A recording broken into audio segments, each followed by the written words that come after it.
రెండు ఒకటి. అందరూ వచ్చి మా బాయ్స్ లైఫ్ లో నీకేంట్రా అబ్బాయివి, జాలీగా ఉంటావు, లైఫ్ ని ఎంజాయ్ చేస్తావు, ఇన్నర్ ఫీల్ తీయర పొరకట్ట చిప్పరకట్ట చెప్పు చాట రాయి రప్ప, అబ్బాయిలు పుట్టంగానే వంశోస్తారని ముద్రేస్తారు. మేమంతగా ఏం పాపం చేసాం అబ్బాయిగా పుట్టడమా? దానికి మేమేం చేయగలం? అది సృష్టి రాత. అది సృష్టి రాత.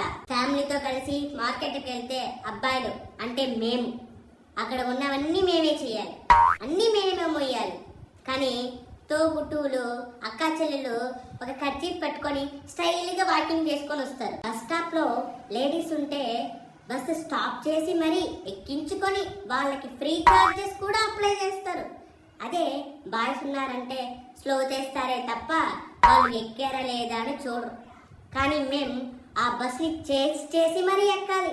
ఈ సొసైటీకి అబ్బాయిల మీద ఎందుకంత కక్ష, కోపం, కుట్ర?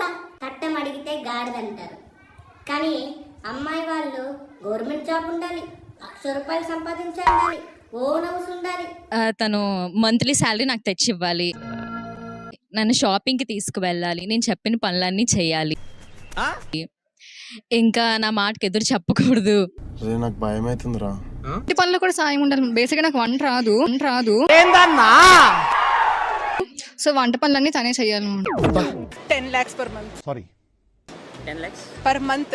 వీళ్ళేమన్నారు, ఒక అబ్బాయి ఇంట్లో వెళ్ళి లవ్ చేస్తున్నా అని చెప్తే వేరే పని బట్ట లేదరా పనికి మాలినోడా అని తిడతారు. కానీ ఒక అమ్మాయి వాళ్ళ ఇంటికి వెళ్ళి లవ్ చేస్తున్నా అంటే ఎవడా పనికి మాలినోడు అని మళ్ళీ బాయ్స్నే తిడతారు. ఓహో, అంటే ఇప్పుడు ఈ పాయింట్ మీద కూడా నన్ను ఉతుకుతావా? నిన్ను ఏ పాయింట్ మీదైనా కొడతాను రా, ఏ పాయింట్ మీదైనా కొడతాను.